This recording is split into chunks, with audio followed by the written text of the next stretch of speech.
Welcome back, everybody. Ready to dive into something comfy? Oh yeah, always ready for comfy. Today, we're looking at activewear. You know those stretchy pants and stylish tops? Yeah, pretty much taken over, haven't they? It's everywhere. And we've got a great case study. The Australian brand Nimble Activewear.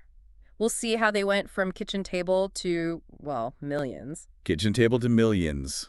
That's quite the journey. Oh, and there might be a story about an underwater camera. Let's just say some things didn't go to plan. Okay, now that's a story I need to hear. But first, what I find fascinating is how Nimble tapped into something bigger. Bigger than just clothes, you mean? It's a cultural shift. Activewear is like the modern uniform. I see what you mean. It's gone way beyond the gym. Okay, so let's rewind to the beginning. Tell me about the founders. Who are these Nimble folks? Two best friends, Very Jan and Katya Santilli. They moved from Melbourne to Bondi Beach. Bondi, the ultimate active lifestyle spot. Makes sense. Right. And they noticed something. A gap in the market. You're at high-performance stuff, really expensive. Or just not stylish. I've been there. Exactly. Yeah. So they thought, why not both? Fashion and function. That was their vision for Nimble. Smart. Stylish activewear that could handle a workout, but not, break the bank. And they started this all from their kitchen table. You got it. Mood strapping all the way. Using their own savings. No investors, just pure belief in the idea. Wow, talk about hustle. What were some of the challenges they faced? Besides the whole underwater camera thing. Oh, that was a challenge for sure. Imagine their first professional photo shoot. Yeah. The photographer used an underwater camera by accident. No way. How do you even recover from that? It was a setback, definitely. Time, money, had to reshoot everything. But they showed resilience, didn't give up. It shows that even with curveballs, you gotta push through. Absolutely. Every entrepreneur faces the unexpected. It's how you handle it that matters. So how did they actually start selling? Where were those first Nimble customers? Online initially.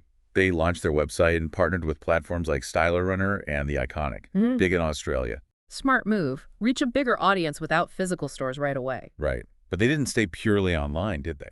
I've heard they have stores now, like real brick and mortar. They do. Clicks and mortar, they call it, combining online and offline. The first store was in Bondi. Naturally. Then another in Armadale, Melbourne. But these stores were more than just places to buy, Oh, interesting. How so? They made them community hubs. Free yoga, Pilates, events.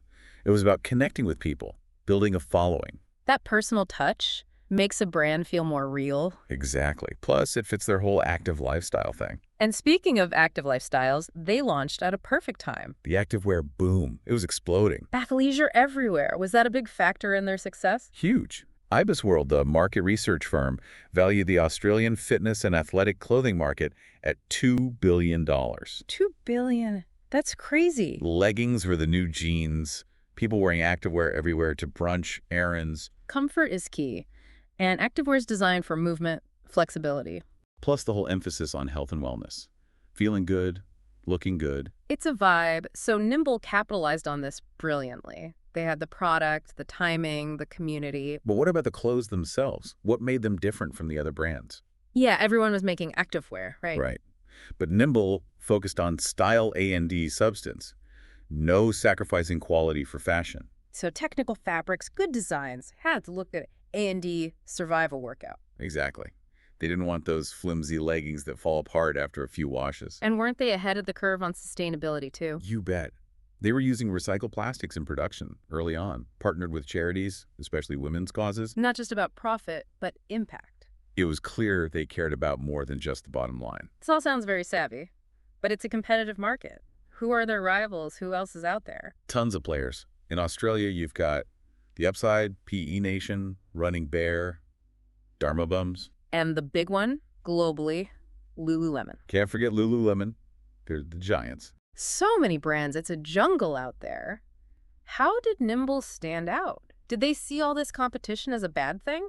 Not really. They saw it as motivation. Yeah. Push them to innovate, make their products better. Interesting. Competition as a positive force. They believed it raised the bar for everyone, made the whole industry better. Okay, I can see that. But they still needed to understand what customers wanted. Absolutely. And Nimble was really good at tapping into those values. Sustainability, for example. Right, using recycled plastics. They were early on that. And supporting women's charities. It's like they aligned themselves with causes their customers cared about. It's more than just selling clothes. It's a statement. Exactly. Consumers want to feel good about what they buy.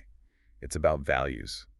And speaking of things that shook things up, You're going to say COVID, aren't you? had to, right? The pandemic changed everything, including fashion. Big time. Everyone was suddenly working from home, living in sweatpants. Lockdowns, comfort became king. And activewear, perfect for that. Oh yeah, yoga pants were my uniform for like a year. It was practical. But it also reflected a deeper change, I think. You mean comfort becoming more important? Exactly. And that wasn't just temporary. The pandemic accelerated a trend that was already happening. The lines were already blurring between workout clothes and everyday wear. Right. But COVID just cemented it. Activewear became the new normal. It makes you think how our idea of appropriate has changed. It's fascinating, right? It's part of this whole casualization of society. I wonder, did Nimble anticipate this? Where do they see things going? They made a bold prediction. They think activewear will become the Australian apparel product that swimwear was. Whoa, hold on. As essential as a swimsuit. Down under. That's the bet. And honestly, not that crazy. Athleisure isn't going anywhere. It makes you wonder about the future of fashion in general. Right. If comfort and function are king and queen, what happens to everything else? Suits gathering dust in the back of the closet. Maybe not that drastic. But brands will have to adapt. Comfort, versatility, sustainability. Those are the key words now. So, looking back at Nimble, what's the lesson here? They were in the right place, right time. But they made smart moves too.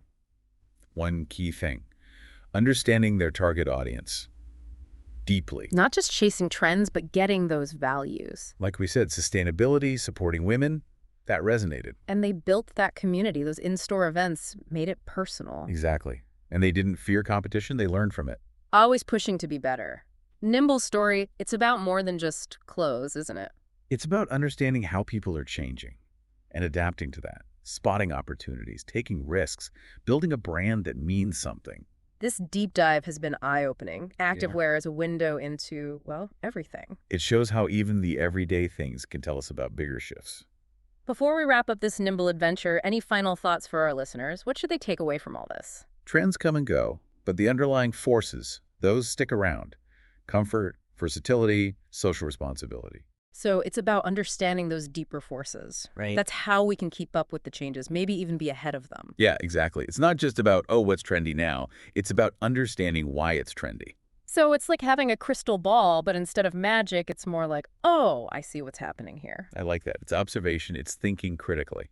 Yeah. And it's not just predicting. It's participating. Okay, so besides keeping an eye on brands, what can our listeners do? How do we actually apply all this? It starts with looking inward. What matters to you? What do you value? Comfort, function, sustainability, all that. So know yourself first. Then you can be a more conscious consumer. Exactly. You can support brands that align with your values. You're in control, in a way. We're not just followers, we're part of the change. That's pretty cool. It is. It's exciting. Things are constantly evolving, and we have a role to play. Well said. So, as we wrap up this deep dive, this whole Nimble adventure, what's the one thing you want our listeners to remember? Trends come and go, but the core stuff, that stays. Comfort, versatility, responsibility.